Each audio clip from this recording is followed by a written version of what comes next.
দাওয়াত, মাদানী জীবন, দাওয়াত, জিহাদ ও সফলতা প্রতিশ্রুতি। মাদানী জীবনে দাওয়াত ও জিহাদের বিভিন্ন অধ্যায় রাসূল কারীম সাল্লাল্লাহু আলাইহি সাল্লামের মাদানী জীবনকে তিনটি ভাগে ভাগ করা যায়। এক, ইসলামী সমাজ প্রতিষ্ঠা ও ইসলামী দাওয়াত দৃঢ়করণ অধ্যায়।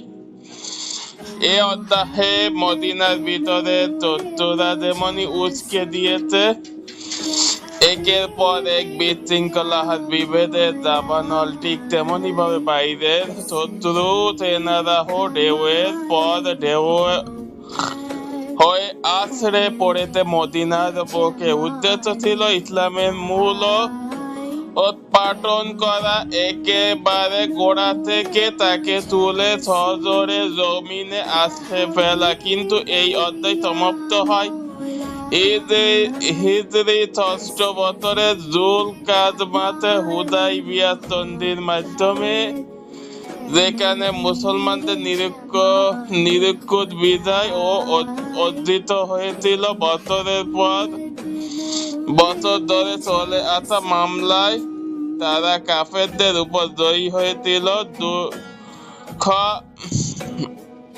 ২ নম্বরে হচ্ছে জনের দুশ্মন বড় বড় লাঘব বোয়ালের সঙ্গে সন্ধি।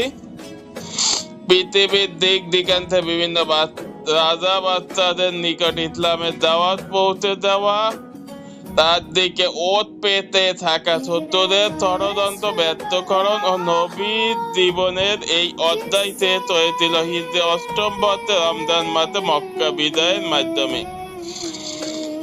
এরপরে বিভিন্ন দিক থেকে আসা প্রতিনিধিত্ব। ৩ নম্বরে বিভিন্ন দিক থেকে আসা প্রতিনিধি দলকে স্বাগত জানানো ও দলে দলে মানুষের ইসলাম গ্রহণের অধ্যায়। এই অধ্যায় পরিধি ছিল হিজরি ৭১ বছরে রবিউল আউয়াল মাসে নবী করিম সাল্লাল্লাহু আলাইহি ওয়াসাল্লামের ওফাত পর্যন্ত।